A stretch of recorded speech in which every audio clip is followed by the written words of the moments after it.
My guest this week is one of the most talented photographers in the music industry. With over 10 years of experience, he's traveled around the globe working with some of the biggest artists and festivals to document, showcase, and promote the industry.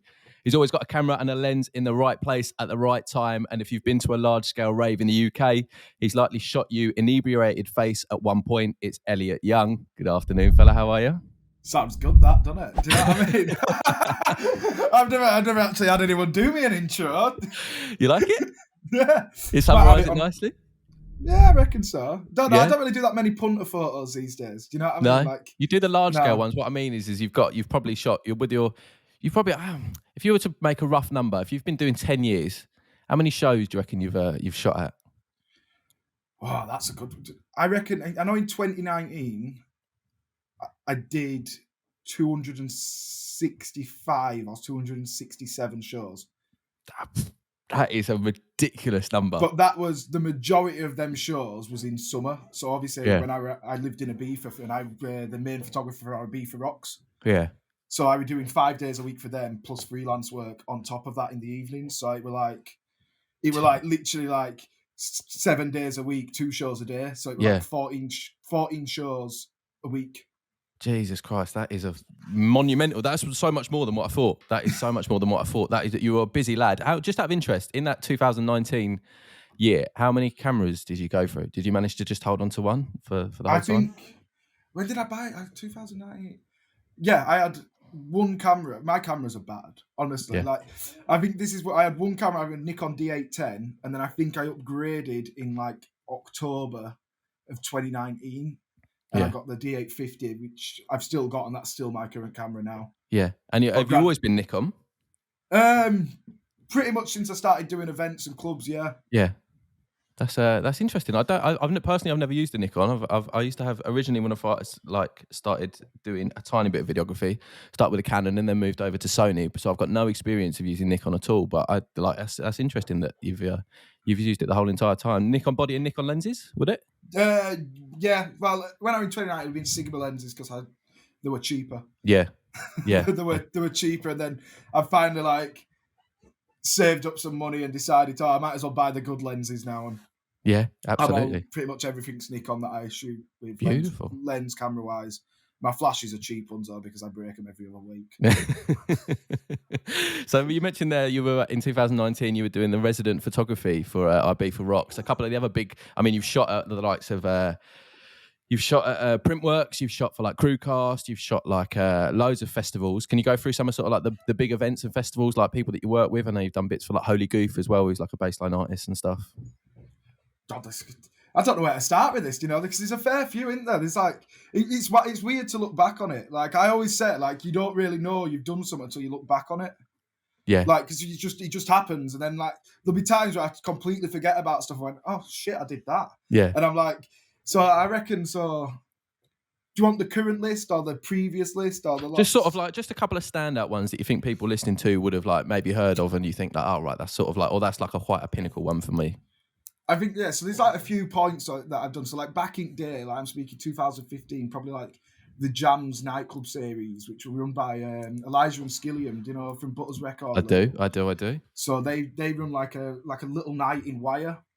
And it were like all like baseline grime sort of that thing. It were every Tuesday night, and I think it were like a $5 in, and it's like 300 people. And it was just like photographically, it's not a good club to shoot. It was just literally a little sweat den, good big function room sound system, and everyone just having it off in there. And this were literally just before everyone started Insta Story and everything. Okay, so you still had, and I think Snapchat had only just started going. So like you didn't constantly have like the DJs could play and not have 300 fucking phone lights in front of their faces. Yeah. So I think that were like the moments where it was just translating into that, which now what we see is just everyone's got the phones out or vice versa. It doesn't really bother me. Like I know some people get bothered by it, but I don't really care. Yeah, that's interesting. I hadn't really thought about that, but I suppose that would be the era, wouldn't it? 2014, 2015, like you said, before TikTok and before Instagram Reels and everything like that, and really probably maybe even before Instagram Stories. I don't know when Instagram Stories came out, but like you said, Snapchat was starting to be a thing. But maybe around that time, like you said, yeah, people still enjoying a dance. If you were going out for an event, if you were going out for a social thing, you weren't trying to let everybody know. You could still sort of like just enjoy it for what it was. But I feel like a lot of that night was the DJs were relatively unknown at the time. So you probably had So the like, likes of like, what is it, Flavor D? She was coming through, maybe Royalty as yeah, well, with playing a lot of the stuff there. yeah. So I think it was Flavor D, Royalty, DJ Q, people like Spooky, and then you'd have like P Money, Novelist playing. Yeah. I think Kano did one of them once, which was incredible. So really good grime DJs, really good grime MCs on top of that as well, like spitting back to And it back, was going just over like, stuff.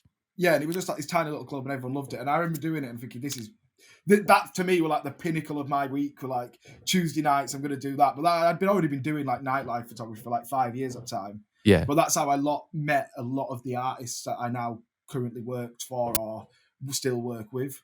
Yeah. So just through that night. So that was for a night. What have you? You've shot some quite big events as well, haven't you? In terms of, I've with artists, yeah, like Yeah, a like lot of the stuff festivals. I do is, yeah. So a lot of stuff I do with artists is very much like you just turn up, do an hour DJ set, and photograph them at an event. So like I think it's only the last year or so that I do actual like full festivals now. Right. Okay. So But, before that, it was like singular bookings, like you said, artists getting in touch, going, "I'm playing at this event, I'm playing at this festival, I'm playing here. Can you shoot my set?" type thing. Back in the day when it were a bit easier, you didn't have to do 18-hour days at a festival. You just turn up, do an hour, and get battered off Ryder. Throwing it all the way back to the start there, like you originally, we were talking about there, is it Keighley, just outside Bradford or in Bradford? Yes, I'm from Keighley, yeah, it's a Bradford postcode. What was that like growing up? I've not been to the area. I've not been to Bradford. I have no idea of what it's like as a place. Was it nice? Yeah. Well, I lived in a village, so it was quite nice. So like, where I lived is like beautiful countryside, like at the time, like, and then obviously it's small town, and you know what any small town's like, you know, it's just standard. There's fuck all there. Yeah. Do you know what I mean? There's nothing there. Like it's just a small town. You've got a top man and a nightclub and a few pubs. You know what I mean? And were you sort of starting off photography wise? Like, what was it that you got into photography? Were you shooting like landscape stuff? What you said, it's like a small town, villagey type thing. Like you got some nice. I wanted to be a wildlife photographer. Really? Oh, honestly, I was obsessed with it. Like growing up from like the ages of probably like 13 to like maybe like 16, 17, 18, I was obsessed with like wildlife photography. And like I used to just go out with like a tiny little, like, it would have been an old DSLR, it would have been a Sony one, I think, or something like, and just like a 300mm lens and just see what I could photograph. And I'd spend all day out just in fields, just getting covered in muck and just like taking photos of like birds and deer and like, oh, I can see it. It just gasped me, that whole thing of like creating like an image to prove to someone that I saw somewhere. That was what it was about. It was like, yeah, I saw deer. And like, no, you didn't. I'm like, well, yeah, I did. Do you know what I mean? And then I think at my school, they had like GCSE photography. So I thought, right, I'm going to do that. Yeah. And so I took that on. And then, but I'm educational wise, thick as fuck. No, honestly, you mean like academically? Academically, yeah. See what I mean? That wasn't on purpose. That was just to clarify. So yeah, so like I was never really good at anything at school. So like I was always like, so just for reference, I've got dyspraxia, I've got dyslexia. Yeah, so I basically can't even write. So like I can write, but not very well, and I can read quite well now and stuff like that, but I can't write, and typing and stuff like that for me is incredibly slow. My grammar's shit and all that. So like I was never good at any of the other classes or all like that. I'd just sit at the back and be a dickhead basically because I couldn't do it. Right. Okay. And then with photography, I was like, you know what, I like this. I'm going to put everything into it. Yeah. So I just cracked on with it, did all wildlife stuff, and then somehow I just fell into doing clubs. What was like what was the route into that? Like, because obviously they're quite different. Like you're obviously for wildlife, you can just go out anywhere, shoot what you want to shoot. You haven't necessarily got to get a booking or anything like that. You're just shooting and finding your feet there. What was sort of like the transition into like you shooting a nightclub? Like, did you approach them or did they approach you because they'd seen some of your photos online? That's a funny story actually, because I was 17 at the time and I went down at the local town because obviously it wasn't just wildlife I photographed. That was the main thing that I wanted to shoot with wildlife. But I'd take photos of absolutely everything.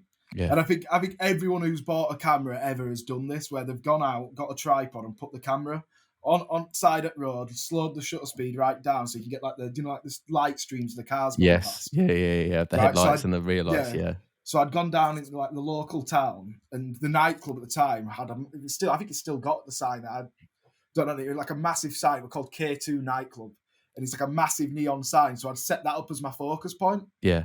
And basically, I'd just taken a photo of it, and I think I'd put it on Facebook or something. And I don't know, someone the next day, like, I don't even know how this guy found me, because the thing is, my Facebook wasn't like big, and there weren't like promoters are out on there. And like the manager of the nightclub messaged me and was like, "Can I have that photo for a poster?" And I was just like, didn't charge him for it. I was like, yeah. And then he goes, "In fact, why don't you come?" It was like Halloween weekend that weekend. And he's like, "In fact, why don't you come down and take photos at the club?" And I was like, "Well, I'm only 17. And he went, "Well, don't tell anyone. Just come anyway." do you know what I mean? Proper. The thing is, like, I wouldn't say I enjoyed it. Like, I were a little, like, I were proper nervous, like, corner of this, like, essentially, like, you imagine, like, the most sort of commercial sort of, like, town clubs possible, like. Yeah. And I ended up doing the Friday and Saturday there, and then he ended up going, "Oh, why don't you come back next week and do it?" So I did that, and I must have done that for about 2 years.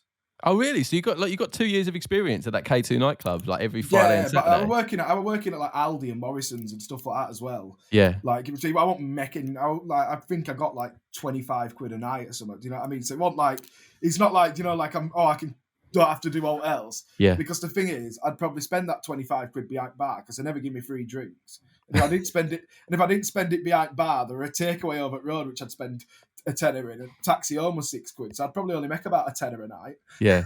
But you learn a lot, I suppose, from those 2 years. What you were learning was probably interacting with drunk audience people, like interacting, like doing stereotypical nightclub photography type stuff. They're the worst. They were the worst at that place. Like, honestly, like, you know, it's just small towns, but like, you know, they still see people that go there now, and it's just, I think it's funny that, because I'll go to my local pub on Christmas Eve, and people will still remember me from that. Yeah. So, because I've moved to Leeds now, so like, if I'm back home for Christmas and I'm having a pint, I came out at toilets on Christmas Eve and someone shouted, "Elliot, where's your camera?" And I'm like, "It's at home, mate." Do you know what I mean? At least you made a good positive impact, though, that they're remembering you. Like, it must have been a good. You must have had a good. Like, there must have been all right photos by the end. Well, I just think I ruined everyone's mornings, didn't I? For yeah, good few years. that like, classic one. The whole small town, because everyone knows everyone. It's just like, please remove this photo. Please remove this photo. I shouldn't be getting with this person, or I shouldn't be doing this, or like I shouldn't be speaking to these people. Can you delete this?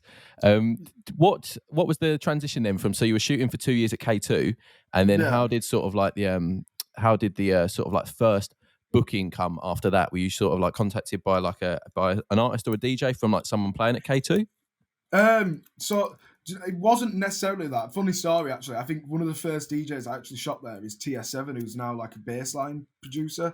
Who's like relatively big in what he does now. So it's kind of a funny story. We always say it to each other, because imagine 10 years ago we used to do, when you played K2 and I took a photo, and it's just like a weird connection, because obviously at that time I probably didn't even speak to him then. Yeah.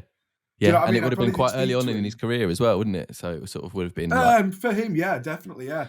I think for both of us, it were at that point, and then now we still obviously do bits together now every so often. So that's like, it's like a cool little sort of like backstory to that sort of venue. But I ended up, I think, let me think now. I think I ended up I got asked to do like a local festival to us called Beat Herder for the Working Men's Club stage, which were like a comedy sort of like, it was like a comedy stage, but they'd have like comedy music acts on, and then like a tribute band as the headliner. Yeah. But the rest of the festival's like a hardened dance festival. Like, there's a main stage, and they'll be like, they might have like a Basement Jaxx headliner or something like that. But like the rest of the other stages are all like hardened dance music. So you got like a techno stage in the trees, and then you had like a bass stage at the side, and whatnot. So like they basically said, "We're not going to pay you, but you can get battered for free. And there's free food." Yeah. But the thing is, you've got to look at, I'm probably 18 or 19 at this time. I'm working at Morrison's full time. And I'm I'm like, well, I might as well take weekend off and go get battered and take photos at this festival, because I love doing it. When you're obviously younger and you're like those experiences come up for the first time, you're always going to say yes. I'm sure nowadays, obviously, the old it'll be great exposure for you is I don't know whether you've heard that recently, because obviously you've been doing it 10 years now. You're respected in the industry, like you're known well. I actually got an email in July this year off a very well-known festival, and they offered me I don't know what it is. Someone sent me the link and said, "Oh, just fill this form out. They're looking for photographers for this festival." And I think the festival were in September. Yeah. And like, it wasn't a small festival. I think the headliners were like Goldie and like stuff like that, like big DJs. Like, yeah.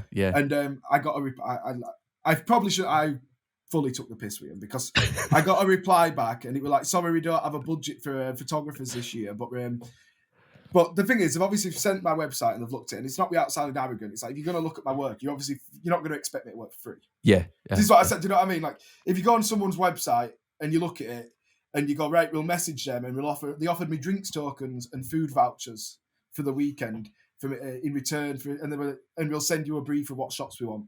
Mm. So me being me, I replied. I replied in because I'd had a shit day. And I was just like, you are jokers here. I think it's 250 quid a ticket for this festival. Is it? So 250 quid a ticket. They've got the likes of Goldie and like, I'm not going to ask you to say the festival, but I'm sure it's probably like a couple of thousand. Oh, you know what? Fuck it. It's festival. What they're going to do? They're not going to book me now. No, honestly, they're not going to book me now after the way I replied to them. All right. What did you say? I basically sent them this. I think it was along the lines of. I do have the screenshot of it somewhere because I ended up putting it on my Insta story as a joke. I'm like, unreal. Because they sent me and it's like, I think I replied going, oh, that's great, thank you. My landlord said that I can just pay him in food tokens for this month's rent, so I'll come down and do it. Did you get a response? I did actually, and it were like, no need for your sarky messenger when we're trying to help people out. And I literally just, how the fuck are they trying to help you out? Is that a joke? You know what it is? They were like made me out to be the bad person. I'm like, you're offering people to work for free. Oh mate, what I was going to say is like, I understand back in the day, like if it had been your first couple of gigs when you were 18 or 19, like everyone say yes to opportunities. Oh yeah. Especially when stuff's going out, but that's quite an established festival. They've obviously got the budget for booking artists. Yeah. They're not going to artists going, we haven't really got the money at the moment, so we're going to give you some free food tokens and drinks tokens. Do you mind? Goldie, the legend of drum and bass, isn't playing for a fucking sandwich and a fucking bottle of wine, is it? Do you know what I mean? Like, can you imagine? Hi, Mr. Goldie, here's your fucking bottle of wine and your sandwiches. Cheers for playing an hour and a half and selling us 1,500 tickets for tonight. Do you reckon that is? I mean, you might not know. This is just like guesswork, but do you reckon that he would have done that pre-COVID, or do you reckon they're still trying to recoup some losses and stuff from COVID, and that's why they're being tight with budgets? I think it's a bit of both, but I think what it is I think some people know they can try to take advantage of like creatives in that sort of sense, because there is a lot of people that will work free, and the thing is, I have nothing against people that want to go work for free. And like, it's a good way to build your portfolio. And I always say this, like, you can work for free if you know you're going to get something sick out of it. You work for free. Like, I still have done stuff for free this year, or I've offered to do stuff for free because I know it's going to benefit me more. Like, I think a prime example of that is, do you know the first dance in Liverpool? Yeah, the big massive one that was like the first rave back. Yeah, big, was it Youssef and like a load of the circus lot? So it's circus, and I saw they announced it, and I thought, I want to shoot that. And I was like, I don't have an in with circus. I don't really know anyone from Liverpool or circus guys. So I thought I'll sit on. I thought I'm thinking about it. I'm sat at home and I'm thinking, I want to shoot that. Right. And in my head, I'm going, right, I'll sit on it. And then they announced the lineups. So instantly I've seen the lineups and I've looked and I've gone, oh, Hot Since 82's playing it. I know Hot Since 82 because I've done some press shots for him and stuff like that. Yeah. So I've texted him. And I think the text was like the most blunt text that I've ever sent someone. I just literally texted him. I went, oi. Or something. I'm probably not oi, but I think I just sent him the date, the first dance, I'm doing it. That were it. Yeah. And he was like, oh, well, I don't know. And I just said, you don't have to pay me. And in the end up, he did end up paying me, but I was well under the assumption that I would do it for free because I know that because it's more the fact of you being one of the people to do that. That event was probably the most historic event for the last 2 years. Like when it was a big thing back there were sort of like heads that wanted to get there. They wanted to get backstage. Like, you know, obviously, like, I mean, sure, you'll have a lot of experience with, and we'll get onto it later. If my mum and dad are seeing it on news, they know. My mum and dad don't know much about it. Do you know what I mean? And when they're going, that event's on news. I did the Saturday, and on the Friday, it was the main news story on Friday, like every BBC, Sky. And I'm sat at home, and I'm doing a lateral flow because I know you've got to get negative tests. And I'm going, if I test positive now, I'm gonna cry. That's it. That's the end of it. Do you know what I mean? And I'm sat there going, yeah. So it's one of them. Like, I was just like, I need to do it, and I want to make it look amazing. I went in there, and I was literally, I don't think I slept the night before. I was just like, couldn't sleep the night before. I was excited, and I got there and shot just Daly's set. That's all I did. and it was absolutely incredible.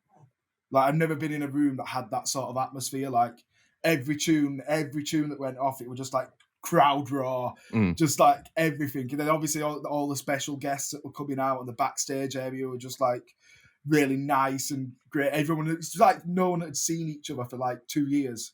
Yeah, absolutely. Like you said, there was the I remember seeing it, like you said, on the news, journalists interviewing people going into the event, like leaving the event, like saying, "Oh, how do you feel today?" Like obviously this is the first time for a first big There were event in some there. hilarious videos from that though. Did you see the video of them interviewing the news reporters outside? And there's a guy obviously he's had a bit too much and he's like clinging round, he's going round like one of the fence poles. Like you'd see someone at a festival. Yeah. And he's just in the background of the news story, just like this scouse lad just swinging round this lamppost, absolutely battered.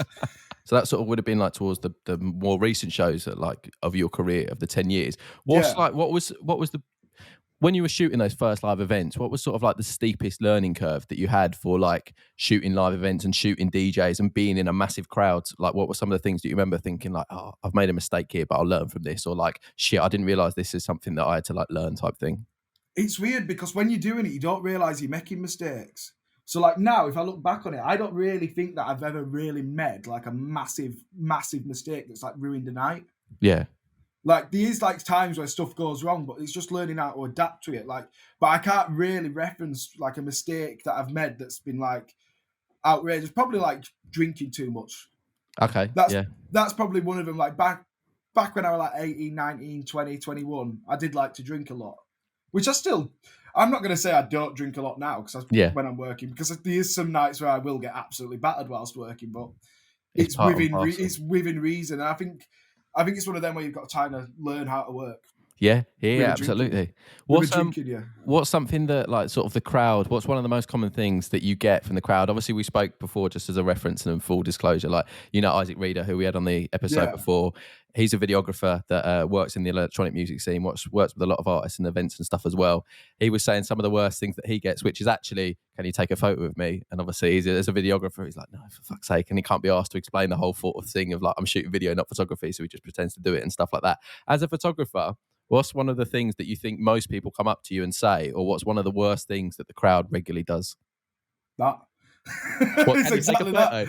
Yeah. I suppose because you're taking for, like you said, you're shooting for DJs and you're shooting for that person. Yeah. You're not really giving a shit about I think some people don't really understand how they look as well when they're partying. Like I don't want to sound like a nightmare, but it's like people will come up to me, right, and they'll have sunglasses on, right, no shirt on, jaw swinging leftways, right, and then the three lads and they all get in like a line. To do this, they line up and then tap me, and I'll turn around and just be three lads stood there all shirtless, like that, throwing up gang signs or gun fingers at me, and I just look at them and I don't even say anything now. I just look at them and just go like, I just wave my hand under my chin as if to say nah, and then I just walk off. But I think the worst thing the crowd does to me is like poking or pulling my shoulder. Yeah, like physically like grabbing you. Yeah, you mean that type thing. That happens. But the thing is, it's like I'd probably do it if I were pissed. Yeah. Do you know what I mean? Like, so I don't. It's annoying, but it's one of them. And if someone's had a drink, they've had a drink, haven't they? Do you know? Yeah. And I think you need to get used to it, and like you need to get used to like just general idiots. And like I think also it's like obviously you've got the element of you've got thousands of pounds worth of gear in your hands whilst you're working, but someone's going to put a drink on it at some point. Do you know what I mean? What sort of equipment have you had damaged from other people? Do you know what? My equipment is quite heavily built, so like it doesn't really get damaged that easy. And when it does get damaged, it's normally from my own doing. Like, I think, do you know what? I actually ripped off a lens off my camera in Hong Kong when I was with Holy Goof once. What? Just didn't release it like properly and just pulled it? No. I like. So we'd done like an Asia tour with. And I think it was like the second to last show was Hong Kong for Creamfields. Okay. And he was like, he played like essentially what would have been like the first or second set. And then later on, an artist were playing later on and brought him out. I can't remember the artist. It might have been Jaws or it might have been a local artist who were playing a bit further up the line and brought him out on the same stage. And just before he'd come out, or during Goof's set, I'd ran with the camera. You have like a monopod which gets it a bit higher up in the air. Yeah. So like, and I'd ran and I'd caught the end of the lens because it was down by my side on the side of the stage, and I'd just ripped it clean off the mount. But the thing is, that's the widest lens. So that's the lens that primarily I'm stood behind the DJ with. Yeah. And luckily one of the photographers that was shooting that event, I'd already spoke to in the day, had a wide that I could just borrow for like 5 minutes. And then that were fine. And then I had to go, I think we went to Taiwan after, and I just had to shoot a show on like a long lens. Like just proper telephoto zoomed in. Like, yeah, no, literally. Luckily, it wasn't like we were on really early, and it wasn't like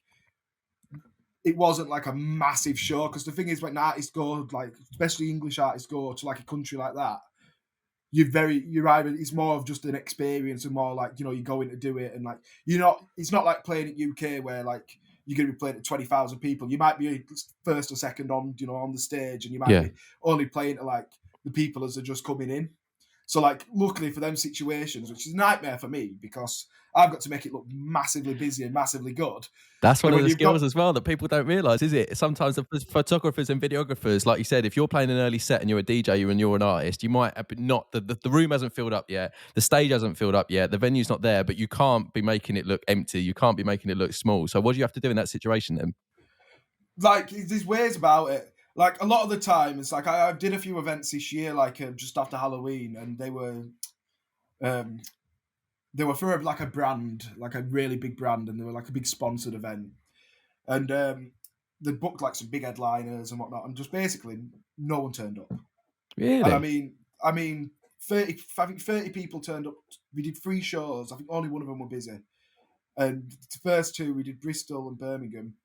And one of the shows, I think 30 people turned up, and they were giving like free giveaways out for like vouchers and stuff for this brand. No Everyone way. got the vouchers and then left. What do you... I mean, I'll beep it out. Wait a minute. I'll beep it out. When we like, if it's that's blowing my mind. Number one, who was it? Like, I'll beep it out. Like, for putting on events across the UK. Yeah, 3 shows around Halloween time. Just after Halloween. Yeah, and why do you think? What was it? Just like bad publicity, or like bad? Who was playing at it? So you'll have to beep these. Yeah. That is it's a really good brand, and I really like the brand, so I felt a bit sorry for him. Yeah, so like, that's what I was interested. They're not shit. It's not like it's a shit. Because when the booking come in, I was literally running around my house going, "I'm shooting for so and so." Yeah, this is sick. Yeah, right? And so basically, they were giving out free vouchers and whatnot and stuff like that, and it were like £2 a ticket, and I think the headliners. And no one turned up for it, especially in Bristol and stuff as well. £2 for a rave in Birmingham. Yeah, right? So it were £2 to go see. Plus, you're getting like goodie bags full of vouchers and like loads. Honestly, the stuff they give away are probably worth £40. Yeah, right. So like, and people just turning up, getting the goodie bags, leaving. So I think in the end up there were about 20 people on the dance floor, and this is the first event I've shot from, and I'm shitting myself. Yeah, because so you're like, oh god, I've got to make this look busy. There because the thing is, everyone looks at your website and looks at your Instagrams and stuff like that, and I think, God, this guy's the guy, or this guy's the guy, or they look amazing. And the thing is, 90% of what I do is just because what the show's amazing, or it's what's put in front of me. Yeah. It's like if you go shoot print works, like it's going to look good.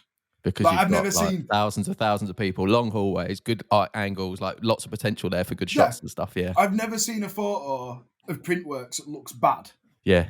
Do you know what I mean? Like, even I've seen people take photos on their phones at Printworks, and I'm like, yo, that's sick.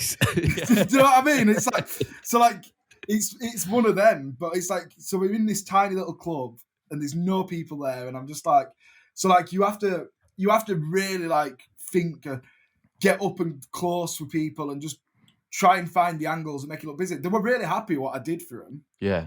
But in my head, I was sending it over the next day, and I was like, this is dire. And then we went to Bristol the next day, and I mean, Bristol did a bit better, but it was still like, wasn't very busy. Like, do you reckon it was just the marketing then that was rubbish? Because like you've just, they won't be in the episode, but the names you've just said, it's a big brand to start off with. The names that are playing are big. It must have just been like that. It was just poorly advertised. There's a lot of factors to that week. It's like you've just had Halloween, and for example, Halloween weekends. Halloween, I reckon New Year's isn't as big as Halloween these days. You reckon? You reckon Halloween is bigger? I reckon Halloween is bigger for events and clubbing and festivals. Yeah. Because it's just everything. I think I did 2 this year. I did 2 like massive festivals this year at Halloween. Like I did like in different cities. It was an absolute. You're an absolute mission. Yeah. Like, I suppose because nowadays, like on New Year's Eve, you can go out to a restaurant or you can go out to a pub and like there'll be a couple of events on. You could go to some bougie place, some type of like big thing like that. yeah, On Halloween, you've got student like actual clubbing wise, student nights are going to be putting on massive nights. Actual clubs are putting on yeah. massive nights. You've got the thing about dressing up as well, type thing. It's like quite a big studenty vibe, isn't it? Whereas on New Year's Eve, you've got so much sort of other stuff to compete with that they might. And some people want to stay in as well, like on New Year's Eve, like they just think it's difficult to have a nice time out. Yeah, the thing is as well, we like you got to think Halloween. The students are still in the cities that they go out in with their friends. Yeah. So Whereas like, New Year's, they're back for Christmas, aren't they? Like at the yeah, hometown type thing. it's like January. That's why clubs are always dead in January because the students aren't here and there's Yeah. exams and stuff like that. As much as like people say it's not dictated by students, regardless, every night is dictated by students and artist-led stuff. Yeah. Artist-led stuff to student nights because 90% of the people that are going out are 18 to 24. Yeah.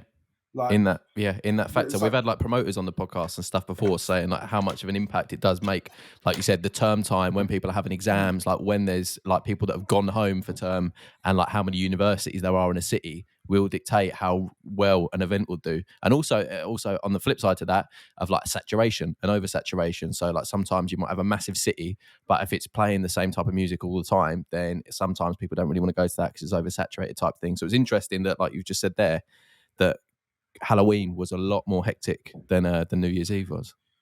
Yeah, I always think Halloween's always seems to be like the more hectic one. But it's also you always get paid more on New Year's Eve because New Year's Eve, isn't it? So it's like double bubble. Well, it's not quite double bubble these days, but do you know what I mean? Like, oh, we can't do double bubble anymore. COVID's knackered us. Yeah, it's true. You think, yeah, it has like, yeah, a lot of people have lost money, but then you also think you don't want to get into the position where you're like, we're doing it for exposure again. Do you want drink tokens and food tokens? No, thank you. I want cash. No, you know, that's no, I want that and my fee. Yeah. Do you know what I mean? What do you think not specifically that series that we've got on there, but you can name it or not name it, what's sort of the worst event that you've had to shoot? And you can bleep names or we can remove names if you need to. I'm trying to think back in. I've done some pretty terrible stuff. Like I did one in Halifax years ago. Like I'm speaking, this would have been years ago, and it just always rings out of me. And like everyone in there were just like off their faces on like MCAT or something. Like, do you know when it's just like this is like the prime time? And I must have been 18, 19, and like the headliner were like Katie May. And I don't know if you know who she is. I don't. Like Katie May back in the day were like a singer, and she used to sing on top of like it'd have been like bassline speed garage, similar to what like Bad Boy Chiller Crew sing on now. Yeah. And she had like one tune that were like big. It was called Knees Go Weak or something, and she were like the live PA. And all I remember is that we just like constant, like I think every 5 seconds there was just a scrap. Like really? It was just literally we're just like. It was like a fucking cage fight, mate, constantly. I remember just being stood in the booth, just going, how am I meant to photograph this? And this is like proper back in day when I wasn't even a good photographer. And I just watching everyone scrap, and it was just like hilarious to watch. Yeah, and not wanting to go into the crowd to get the crowd shots, like looking at the DJ, like, I'm just going to stay in the booth. It's safer. It's safer, isn't it? But that were back in day of like when Facebook albums were like the big thing. I remember back in the day, like small time nightclubs, right? You'd be like, Facebook album, wouldn't touch Instagram. Everything could be about the Facebook album, and it'd just be all about getting people to tag their mates in photos. Yeah, and that's how that was like the main focus of every like promoter wanted. They didn't want the big hands up shot or the shot of the DJ. They didn't care for that. They wanted people interactions tag. And then obviously I moved on from doing that sort of like commercial, sort of like studenty, sort of like clubbing to like more artist led stuff. Yeah, which. I still do student nights on Sly. Like, you just don't see me do you know what I mean? You don't see me post about it. If someone offers me a nice amount to do it, I'm going to go do it. Do you know? Yeah, absolutely, mate. You've got to pay the bills, haven't you? And also, if you can do it like the back of your hands, then it's not going to be any trouble. Monday, Tuesday night, mate. Yeah, absolutely. If it's not clashing with anything else, 100%. Have you got any experience with people stealing content of yours, or have you got any experience from the industry about people like not crediting? I mean, like sort of what's your I mean, you can talk about it if you want to and be as open and honest as you want. Like if you're working with an artist or if you're working with an event, do you ask them to sort of tag you or credit you when it goes up on Instagram and it goes up on Facebook, or do you not really care? Is that sort of like part of the price? I think it's like an unwritten rule more than else. Like He's never.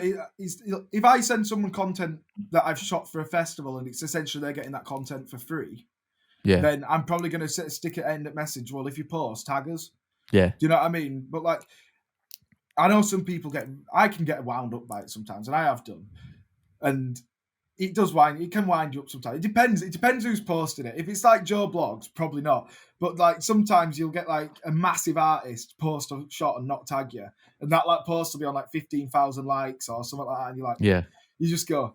And it's not, I never think that it's like an intentional thing, because a lot of these sort of like big artists and big people have teams to manage their like social media. A lot do it themselves and a lot have management and stuff like that. So it tends to just like slip the net a bit.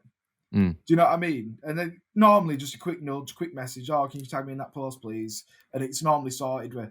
Do you know what I mean? I know some people don't like to tag, and then, well, it is what it is. And if you're getting paid for it, you can't really moan about it. Do you know what I mean? Like, it's not like, you know, if you open a next catalogue, or I don't know why I've said next catalogue, we're in 2008 or something, but but do you know what I mean? Like the next catalogue, absolutely. Or just the any sort of like catalogue, especially like a catalogue. Magazines are a bit different because magazines do have credits in them, but like there's not credit in every every photo. Imagine how much of a. So to me, it helps and it doesn't help. Do you know what I mean? Yeah. So like, if anybody listening to this now from Next, Elliot Young would like a sponsorship deal with Next, please. If anyone could kit him out with the freshest garms for his next show. Next special, see if we can get a little collab going there. Do you know what? I reckon they do loads of good boxers and socks. Yeah. Do you know what I mean? You can never have enough black socks and black boxers. From working at live events, working at raves, working at festivals, working in nightclubs, like you said, you occasionally will stand in the crowds and shoot towards the artist and shoot towards the DJ because you're doing the live stuff there. What's your experience with being in the booth?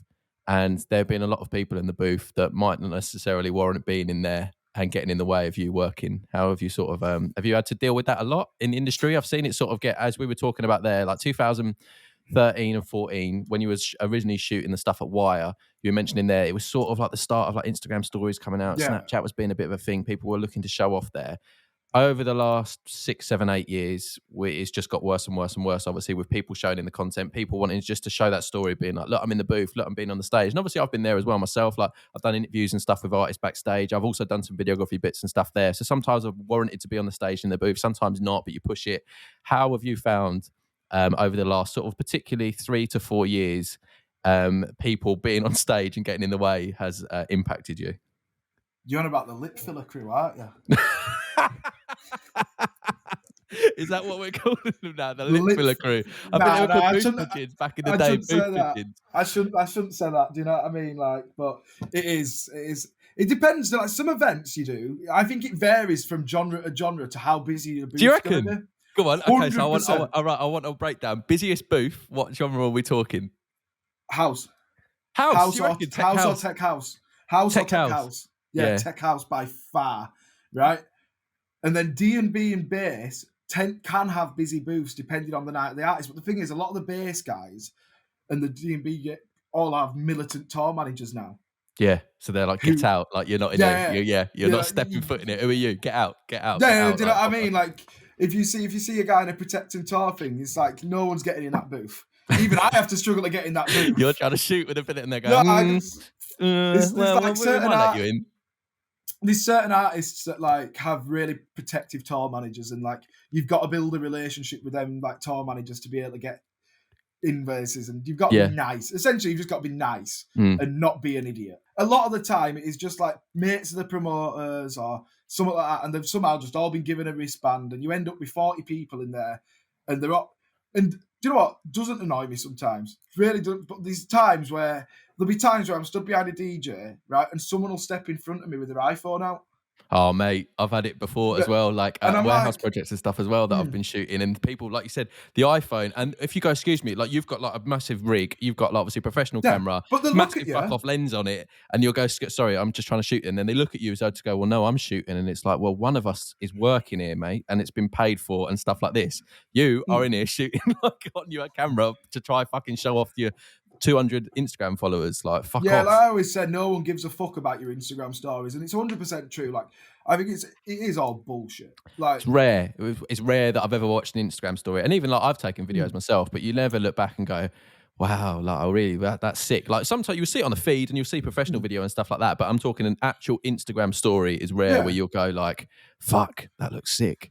Yeah, I just flick through them. That's all I do. Bam, bam, I bam, think bam, it's bam, just part of it, bang, bang, bang, bang, bang, and then flick back, and then occasionally flick back, and you go, "Oh, what's so and so doing there?" Bang, bang, bang, bang, bang. Do you know what I mean? Like that's it. Do you know what I mean?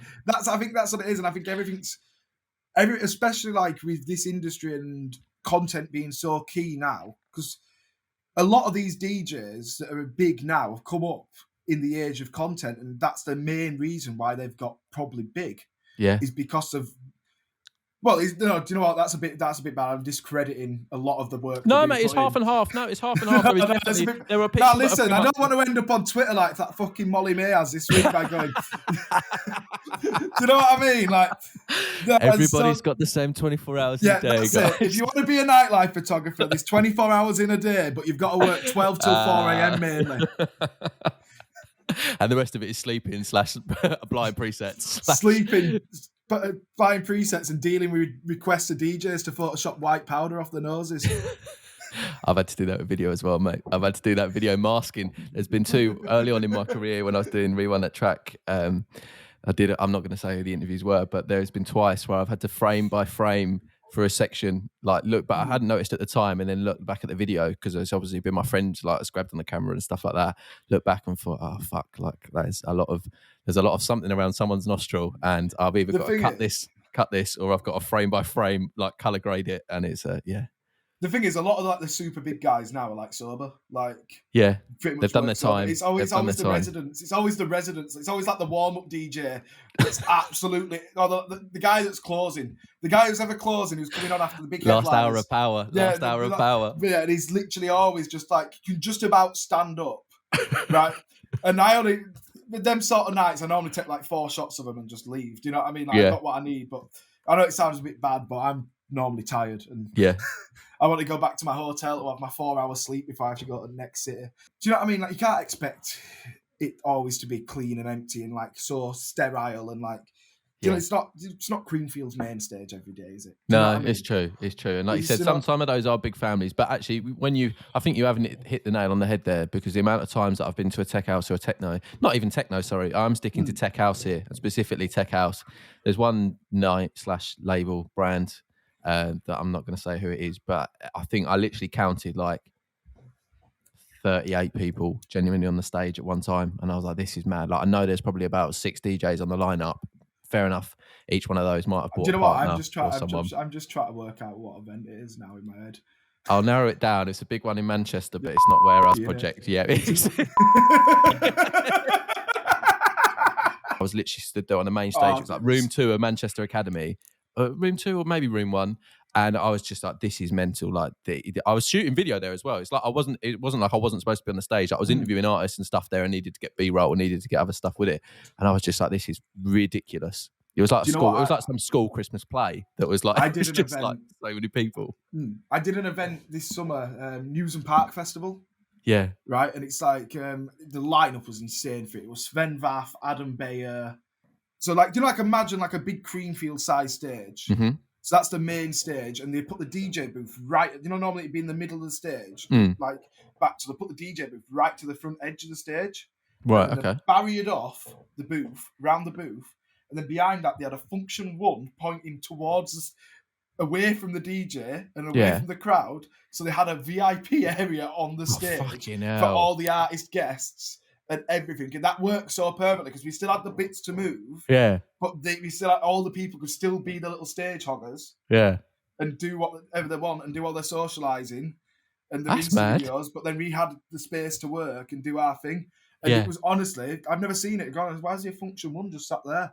Backwards, why is your function 1 backwards? And it was like a mini club up there. And did they stay there? You did, because in my mind, like on principle, that sounds great. But in my mind, there would still be people that would try to be like, "Fuck that! I'm trying to get behind the DJ" type thing. But did they all stay in there? Like most people, it worked well. Yeah, because technically they were still behind the DJ. Yeah, so still could get them. They could still get the phone. Still get videos, the shot. Still get the old Instagram story up. Yeah, there were like a barrier, and then like you could just move around the barrier. So if they wanted to talk to the DJ, you could just lean over the barrier. People are They going had to a be bar. taking. They had a Oh, bar. right. Well, They on had the a bar, stage? yeah, on the stage in the corner. I was like, What event was this? What was it called again? Newsome Park. It's a great little festival. Like it used to be called Cocoon in the Park for Right. Oh, Spend yeah. Fast. Yeah. I've heard of So Cocoon in the Park. they've Yeah. always had like the stage sort of like that, and they've always had a bar on the stage. But I'd completely forgot about it because I've not done it for about 6 years because I've been in Ibiza and stuff like that. Yeah. So like, so it were amazing. Honestly, it absolutely pissed it down though the whole time. Like it was the only one this year. No, I think I got quite lucky with the festival. I only had 2 that were absolutely pissed it down. Yeah. Like there's no worse because the thing is, you can't really shoot good content in the pissing down rain.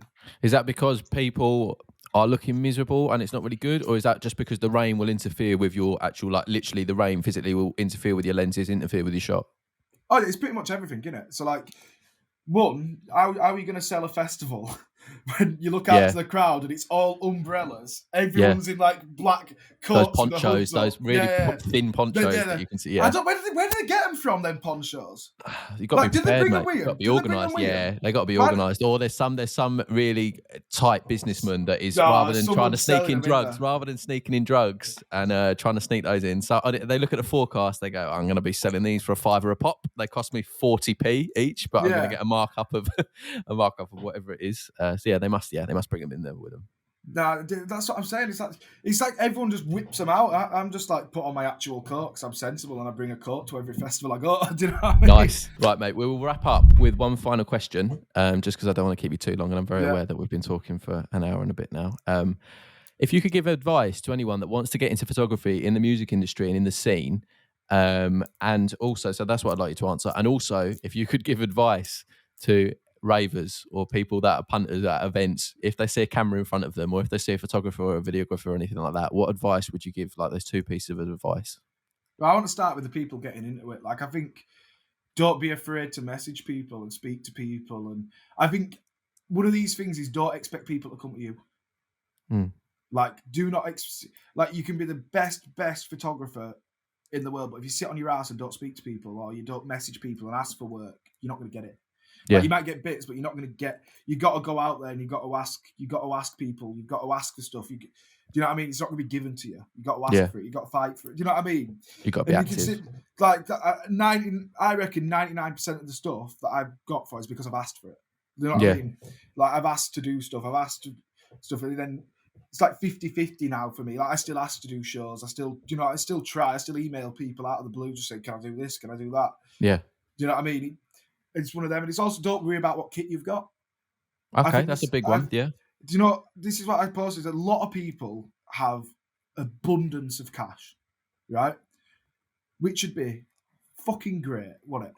Be nice. It would be nice. I mean? It'd be fucking nice, right? Do you know what I mean? And if you do got loads, if you have got loads of cash, fair fucking play, right? Spend it all on best gear, fair enough. But I think people need to remember it's like you don't need the best gear to do the best job. No, there's so many people in the industry that have all the gear and no idea, isn't there? Yeah, it's not even that. It's like I know people that have just buy new gear just for the sake of it. Do you know what I mean? It does wind me up sometimes because it seems to be like a brag. I can sit on here and chat shit all day, but I haven't really talked much about me actually doing my job or being a photographer. It's just more the stories about it. Like I love it, but I'll tell you now, my kit is not the best kit. My camera is 5 years old. The one that I'm using now is a 5-year-old camera. My lenses are slower than everyone else's. My camera is slower than everyone else's. I'm thinking of upgrading. I'm stressing about it. But the thing is, I know that I can go in and do a job, right? And the people next to me might have the 10 grand camera, which I've not used. They might have a better MacBook, but it doesn't matter. It's I think it's more learn to use somewhat, know it inside out. Yeah. Like you said, the 10 years of experience you've got there is so much more valuable than having an upgraded camera or an upgraded lens or anything like that, because you've shot all these events, actually got in there, got amongst it, put yourself in that situation and have been active. Is so much more beneficial and valuable to you as a creative than like going, oh, here's this new bit of kit type thing. Like, have you shot any videos with it before? No. How many events have you done? Not really that many. Okay, well, it doesn't mean you're going to be a better photographer then or a better videographer. Yeah, but it doesn't necessarily matter. Do you know what I mean? I'm not discrediting anyone that goes out and buys the best kit ever, because the thing is, fair play to them. Like, and this is what I always say, is like, fair play. If you can go do that, and it will essentially improve your work to an extent. But if you're not knowing how to utilize it, or how to properly use it, or it's not even how to properly use it, but it's like learn on so much shit and work your way up. Because that's how I started. Do you know what I mean? I'm in a position now where I'm lucky that I can do this as a full-time job and make a nice living off it. Probably not after this podcast. I'll probably push someone out. Do you know what I mean? Beep the names. As long as I beep the names, there's not going to be any Molly May fiascos. Don't worry about it. We've got 24 hours. Do you know what I mean? Right, it's fine. I don't think I'm big enough for that. Do you know? What's the advice you'd like to give to the people in the booth that shouldn't be in there? Just stay out of my way, innit? Nah. Do you know the people in the booths? It's not as much as it is can be an issue. Do you know what I mean? But depends whether or not. If I'm sober, I'm annoyed by it. If I've had a drink, I'll probably just crack on with it. Do you know what I mean? I'll probably get involved and have a few drinks with him and whatnot. But it depends. It's some of them, and it's like if you've got a job to do, just let me do my job, and then you can enjoy yourself. And then anyone that's just going out and getting pissed, just keep buying tickets. You know what I mean? Promoters have been struggling for the last few years. I keep going out and buying tickets because at the end of the day, if these events aren't selling out, I ain't going to be getting booked, am I? That's true.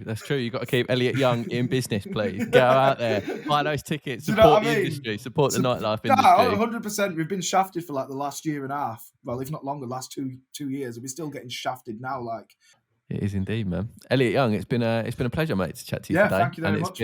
Yeah, well, hopefully I don't come across as a massive bell end, but I am. You haven't at all, mate. You haven't at all. Any DJs I've spoke about, please still book me. I'm skint. I'm joking.